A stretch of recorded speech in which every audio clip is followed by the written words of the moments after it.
ആകാശവാണി.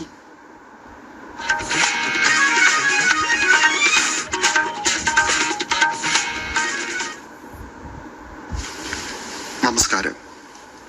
പ്രാദേശിക വാർത്തകൾ വായിക്കുന്നത് അനിൽ ചന്ദ്രൻ. പ്രധാന വാർത്തകൾ. പോളിയോ നിർമ്മാർജ്ജനം ലക്ഷ്യമിട്ട് രാജ്യവ്യാപകമായി ഇന്ന് പൾസ് പോളിയോ ദൌത്യം. സംസ്ഥാനതല ഉദ്ഘാടനം പത്തനംതിട്ടയിൽ. പ്രവേശന ഫീസുകളും പരീക്ഷാ ഫീസുകളും സ്വീകരിക്കുന്നതിന് UPI സംവിധാനം ഉപയോഗിക്കണമെന്ന് കേന്ദ്ര വിദ്യാഭ്യാസ മന്ത്രാലയം. ശബരിമല റോപ്പ് വേ പദ്ധതിയുമായി ബന്ധപ്പെട്ട് കേന്ദ്ര സംഘം പദ്ധതി പ്രദേശത്ത് പരിശോധന നടത്തി. സംസ്ഥാനത്ത് വരും ദിവസങ്ങളിൽ അതിശക്തമായ മഴയ്ക്ക് സാധ്യതയുണ്ടെന്ന് കേന്ദ്ര കാലാവസ്ഥാ വകുപ്പ്.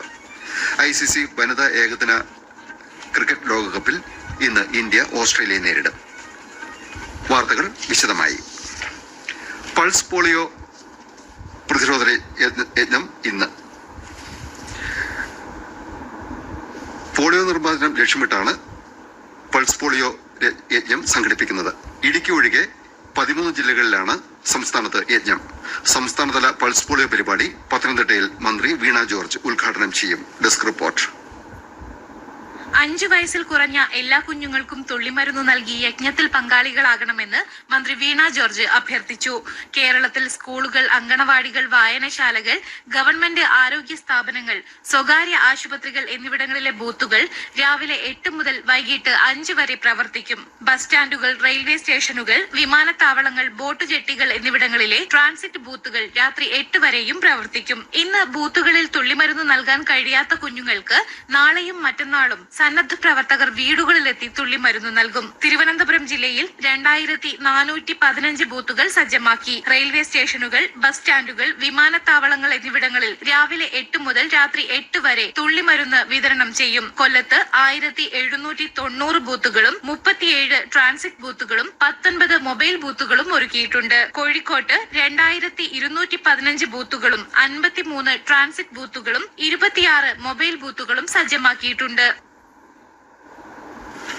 പ്രവേശന ഫീസുകളും പരീക്ഷാ ഫീസുകളും സ്വീകരിക്കുന്നതിന് UPI സംവിധാനം ഉപയോഗിക്കണമെന്ന് കേന്ദ്ര വിദ്യാഭ്യാസ മന്ത്രാലയം സംസ്ഥാനങ്ങളിലെയും കേന്ദ്രഭരണ പ്രദേശങ്ങളിലെയും സ്കൂളുകൾക്ക് നിർദ്ദേശം നൽകി.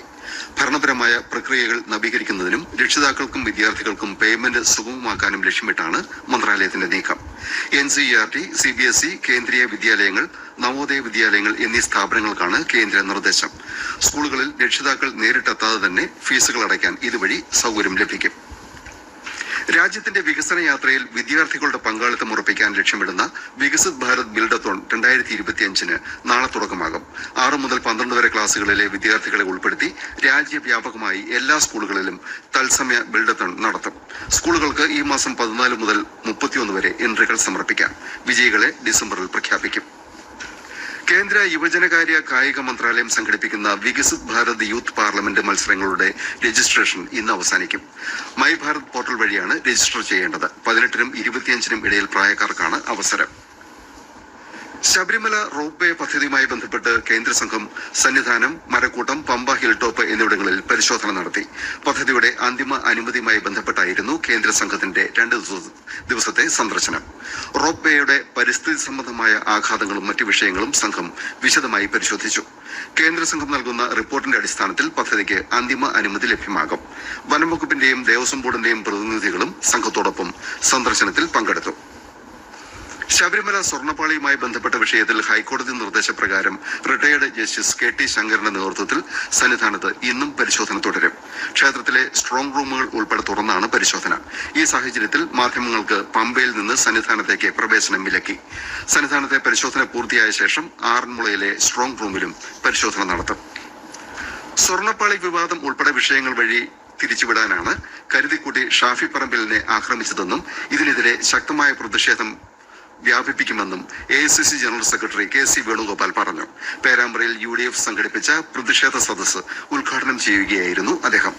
ശബരിമല വിഷയം UDF-കാരുടെയും കോൺഗ്രസുകാരുടെയും വീട്ടിൽ മാത്രമല്ല CPIM-കാരുടെ വീടുകളിലും ചർച്ചയായിരിക്കുകയാണെന്ന് വേണുഗോപാൽ പറഞ്ഞു. പേരാമ്പ്രയിലെ സംഘർഷം റിപ്പോർട്ട് ചെയ്യുന്നതിനിടെ മാധ്യമപ്രവർത്തകരെ കയ്യേറ്റം ചെയ്ത സംഭവത്തിൽ കേരള പത്രപ്രവർത്തക യൂണിയൻ കോഴിക്കോട് ജില്ലാ കമ്മിറ്റി പ്രതിഷേധിച്ചു. ഇത്തരം നിലപാടുകൾ രാഷ്ട്രീയ പാർട്ടികൾ തിരുത്തണമെന്ന് ഭാരവാഹികൾ ആവശ്യപ്പെട്ടു. ലഹരിക്കടത്തിൽ രാജ്യത്ത് ഏറ്റവും കൂടുതൽ കേസും അറസ്റ്റും ഉണ്ടാകുന്നത് കേരളത്തിലാണെന്ന് മന്ത്രി എം ബി രാജേഷ് പറഞ്ഞു. എന്നാൽ കൂടുതൽ മയക്കുമരുന്ന് ഉപയോഗിക്കുന്ന ആദ്യത്തെ 5 സംസ്ഥാനങ്ങളുടെ പട്ടികയിൽ കേരളം ഇല്ലെന്ന് മന്ത്രി പറഞ്ഞു. സംസ്ഥാനത്തെ എക്സൈസ് എൻഫോഴ്സ്മെന്റ് സംവിധാനം കാര്യക്ഷമവും കുറ്റമറ്റതുമാണെന്ന് അദ്ദേഹം വിലയിരുത്തി. എക്സൈസ് വകുപ്പിന്റെ സംസ്ഥാനതല സെമിനാർ സംഘാടക സമിതി രൂപീകരണ യോഗം പാലക്കാട്ട് ഉദ്ഘാടനം ചെയ്യുകയായിരുന്നു മന്ത്രി. തദ്ദേശ വകുപ്പ് എൻഫോഴ്സ്മെന്റ് സ്ക്വാഡുകളുടെ സംസ്ഥാന വ്യാപക പരിശോധനയിൽ വെള്ളിയാഴ്ച 2455 ചട്ടലംഘനങ്ങൾ കണ്ടെത്തി. ഇതിന്റെ അടിസ്ഥാനത്തിൽ 1,17,00,000 രൂപ പിഴ ചുമത്തി. തിരുവനന്തപുരം ജില്ലയിലാണ് ഏറ്റവും കൂടുതൽ ചട്ടലംഘനങ്ങൾ കണ്ടെത്തിയത്, 359. പരിശോധന തുടരുമെന്നും ചട്ടലംഘനങ്ങളിൽ കർശന നടപടി ഉറപ്പാക്കുമെന്നും തദ്ദേശ ഭരണ വകുപ്പ് പ്രിൻസിപ്പൽ ഡയറക്ടർ ജെറോമിക് ജോർജ് അറിയിച്ചു. പ്രാദേശിക വാർത്തകളാണ് കേൾക്കുന്നത്. തലശ്ശേരി ബംഗളൂരു റൂട്ടിൽ KSRTC ആരംഭിച്ച AC സീറ്റർ ബസ് നിയമസഭാ speaker AN Shamseer flag off ചെയ്തു. പയ്യന്നൂരിൽ നിന്ന് തിരുവനന്തപുരത്തേക്ക് KSRTC പുതിയ സൂപ്പർ ഡീലക്സ് ബസ് സർവീസ് അനുവദിച്ചതായി TA മധുസൂദൻ MLA അറിയിച്ചു. മന്ത്രി KB ഗണേഷ് കുമാറിന് നൽകിയ നിവേദനത്തിന്റെ അടിസ്ഥാനത്തിലാണ് നടപടി. ദേശീയപാത വെങ്ങളം അഴിയൂർ റീച്ചിലെ പ്രവൃത്തികൾ വേഗത്തിലാക്കുമെന്ന് മന്ത്രി PA മുഹമ്മദ് റിയാസ് അറിയിച്ചു. വടകര ചോറോട് പഞ്ചായത്തിന്റെ പുതിയ ഓഫീസ് കെട്ടിടം ഉദ്ഘാടനം ചെയ്യുകയായിരുന്നു മന്ത്രി. സംസ്ഥാനത്ത് വരും ദിവസങ്ങളിൽ അതിശക്തമായ മഴയ്ക്ക് സാധ്യതയുണ്ടെന്ന് കേന്ദ്ര കാലാവസ്ഥാ വകുപ്പ് മുന്നറിയിപ്പ് നൽകി. പത്തനംതിട്ട, ഇടുക്കി, പാലക്കാട്, മലപ്പുറം, വയനാട് ജില്ലകളിൽ ഇന്ന് മഞ്ഞ ജാഗ്രത നൽകി. കേരള ലക്ഷദ്വീപ് തീരങ്ങളിൽ ഇന്നും നാളെയും മീൻപിടുത്തക്കാർ കടലിൽ പോകരുതെന്ന് മുന്നറിയിപ്പുണ്ട്. ICC വനിതാ ഏകദിന ക്രിക്കറ്റ് ലോകകപ്പിൽ ഇന്ന് ഇന്ത്യ ഓസ്ട്രേലിയയെ നേരിടും. വിശാഖപട്ടണത്ത് ഉച്ചകഴിഞ്ഞ് 3-ന് മത്സരം ആരംഭിക്കും. ഇന്നലെ ടൂർണമെന്റിൽ ഇംഗ്ലണ്ട് ശ്രീലങ്കയെ 89 റൺസിന് തോൽപ്പിച്ചു. കൊളംബോ പ്രേമദാസ സ്റ്റേഡിയത്തിൽ ആദ്യം ബാറ്റ് ചെയ്ത ഇംഗ്ലണ്ട് 9 വിക്കറ്റിന് 253 റൺസ് എടുത്തു. തുടർന്ന് ബാറ്റ് ചെയ്ത ശ്രീലങ്ക 45.4 ഓവറിൽ 164 റൺസിന് എല്ലാവരും പുറത്തായി. ഇന്ത്യ വെസ്റ്റ് ഇൻഡീസ് രണ്ടാം ക്രിക്കറ്റ് ടെസ്റ്റിൽ 4-ന് 140 റൺസ് എന്ന നിലയിൽ വിൻഡീസ് ടെസ്റ്റിന്റെ 3-ാം ദിവസമായ ഇന്ന് ഇന്നിംഗ്സ് പുനരാരംഭിക്കും. രാവിലെ 9:30 മത്സരം തുടങ്ങും. ഇന്നലെ 5 വിക്കറ്റിന് 518 റൺസ് എടുത്ത് ഇന്ത്യ ഡിക്ലെയർ ചെയ്ത ശേഷം ഇന്നിംഗ്സ് ആരംഭിച്ച വെസ്റ്റ് ഇൻഡീസിന് 4 വിക്കറ്റ് നഷ്ടമായി. ഇടുക്കി ജില്ലാ സ്പോർട്സ് കൌൺസിൽ കേരളത്തിൽ ആദ്യമായി ആരംഭിക്കുന്ന ഡേ ബോർഡിംഗ് സെന്ററുകൾ മന്ത്രി റോഷി അഗസ്റ്റിൻ കാൽവരി മൌണ്ടിൽ ഉദ്ഘാടനം ചെയ്തു.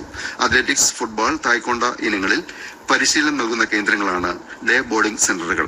ഓരോ ഇനത്തിലും തെരഞ്ഞെടുത്ത 25 വിദ്യാർത്ഥികൾക്ക് 40 രൂപയുടെ ലഘുഭക്ഷണം നൽകി സെന്ററുകളിൽ പരിശീലനം നൽകും. കായിക മേഖലയിൽ ഗവൺമെന്റ് കൊണ്ടുവന്ന മാറ്റങ്ങൾ ലഹരി വലയത്തിൽ അകപ്പെടുന്ന കുട്ടികളെ വീണ്ടെടുക്കാൻ സഹായിച്ചിട്ടുണ്ടെന്ന് ചടങ്ങിൽ മന്ത്രി പറഞ്ഞു. ചാമ്പ്യൻസ് ബോട്ട് ലീഗ് മത്സരങ്ങൾ ഉച്ചകഴിഞ്ഞ് മന്ത്രി PA മുഹമ്മദ് റിയാസ് ഫറോക്കിൽ ഉദ്ഘാടനം ചെയ്യും. ഫറോക്ക് ചാലിയാർപ്പുഴയിൽ ചുരുളൻ വള്ളങ്ങളെ ഉൾപ്പെടുത്തിയാണ് CBL മത്സരങ്ങൾ നടത്തുന്നത്. ചാലിയാർപ്പുഴയിൽ ഫറോക്ക് പുതിയ പാലത്തിനും പഴയ പാലത്തിനും ഇടയിലാണ് മത്സരം. കാസർഗോഡ്, കണ്ണൂർ ജില്ലകളിലെ 14 ചുരുളൻ വള്ളങ്ങൾ മത്സരത്തിൽ പങ്കെടുക്കും. ഓരോ വള്ളത്തിലും 30 വീതം തൊഴിലാളിക്കാർ ഉണ്ടായിരിക്കും. 20 ലക്ഷം രൂപയാണ് മൊത്തം സമ്മാനത്തുക. വൈകിട്ട് വിജയികൾക്ക് സമ്മാനങ്ങൾ വിതരണം ചെയ്യും. ദേശീയ ജൂനിയർ അത്ലറ്റിക് മീറ്റിന്റെ 2-ാം ദിവസം കേരളത്തിന് 2 സ്വർണമടക്കം 5 മെഡൽ. അണ്ടർ 20 ആൺകുട്ടികളുടെ 400 മീറ്റർ ഓട്ടത്തിൽ മുഹമ്മദ് അഷ്ഫാഖും ഡക്കാത്തലണിൽ ജിനോയ് ജയനും സ്വർണം നേടി. പെൺകുട്ടികളുടെ 100 മീറ്റർ ഹർഡിൽസിൽ ആദിത്യ അജിയും ആൺകുട്ടികളുടെ 110 മീറ്റർ ഹർഡിൽസിൽ K കിരണും വെള്ളി നേടിയപ്പോൾ പോൾ വാൾട്ടിൽ ജീന ബേസിൽ വെങ്കലം സ്വന്തമാക്കി. മലപ്പുറത്തെ മാലിന്യ കേന്ദ്രമായിരുന്ന പുളിയേറ്റുമ്മൽ ട്രെഞ്ചിങ് ഗ്രൗണ്ട് മാലിന്യമുക്തമാക്കി. 4.5 ഏക്കറോളം ഭൂമിയിലെ മാലിന്യക്കൂമ്പാരം നീക്കം ചെയ്ത് ഭൂമി തിരിച്ചെടുത്ത ചടങ്ങ് മന്ത്രി MB രാജേഷ് ഉദ്ഘാടനം ചെയ്തു. ശാരീരിക ബുദ്ധിമുട്ടിനെ തുടർന്ന് തൃശൂർ മെഡിക്കൽ കോളേജ് ആശുപത്രിയിൽ പ്രവേശിപ്പിച്ച മന്ത്രി രാമചന്ദ്രൻ കടന്നപ്പള്ളിയുടെ ആരോഗ്യനില തൃപ്തികരമാണെന്ന് മെഡിക്കൽ ബുള്ളറ്റിനിൽ ഡോക്ടർമാർ അറിയിച്ചു. ഇന്നലെ രാവിലെ തൃശൂരിൽ ആധാരമെഴുത്തുകാരുടെ സംസ്ഥാന ക്യാമ്പിൽ പങ്കെടുക്കാൻ എത്തിയപ്പോഴാണ് മന്ത്രിക്ക് ദേഹാസ്വാസ്ഥ്യം അനുഭവപ്പെട്ടത്. താനൂർ ബോട്ടപകട അന്വേഷണ കമ്മീഷൻ ജസ്റ്റിസ് VK മോഹനൻ നാളെ കാസർഗോഡ് നീലേശ്വരത്ത് പബ്ലിക് ഹിയറിംഗ് നടത്തും. കോട്ടപ്പുറം ബോട്ട് ടെർമിനലിലാണ് ഹിയറിംഗ്. തദ്ദേശ വകുപ്പിന്റെ വിഷൻ 2031 സെമിനാർ 2025 നാളെ പാലക്കാട് കോസ്മോപൊളിറ്റൻ ക്ലബ്ബിൽ നടത്തും. മന്ത്രി MB രാജേഷ് കരട് നയരേഖ അവതരിപ്പിക്കും. ധനകാര്യ വകുപ്പിന്റെ സെമിനാർ നാളെ കൊച്ചി ഗോകുലം കൺവെൻഷൻ സെന്ററിലും നടത്തും. പ്രധാന വാർത്തകൾ വീണ്ടും. പോളിയോ നിർമ്മാർജ്ജനം ലക്ഷ്യമിട്ട് രാജ്യവ്യാപകമായി ഇന്ന് പൾസ് പോളിയോ ദൌത്യം. സംസ്ഥാനതല ഉദ്ഘാടനം പത്തനംതിട്ടയിൽ. പ്രവേശന ഫീസുകളും പരീക്ഷാ ഫീസുകളും സ്വീകരിക്കുന്നതിന് UPI സംവിധാനം ഉപയോഗിക്കണമെന്ന് കേന്ദ്ര വിദ്യാഭ്യാസ മന്ത്രാലയം. ശബരിമല റോപ്പ് വേ പദ്ധതിയുമായി ബന്ധപ്പെട്ട് കേന്ദ്ര സംഘം പദ്ധതി പ്രദേശത്ത് പരിശോധന നടത്തി. സംസ്ഥാനത്ത് വരും ദിവസങ്ങളിൽ അതിശക്തമായ മഴയ്ക്ക് സാധ്യതയുണ്ടെന്ന് കേന്ദ്ര കാലാവസ്ഥാ വകുപ്പ്. ICC വനിതാ ഏകദിന ക്രിക്കറ്റ് ലോകകപ്പിൽ ഇന്ന് ഇന്ത്യ ഓസ്ട്രേലിയയെ നേരിടും. പ്രാദേശിക വാർത്തകൾ കഴിഞ്ഞു.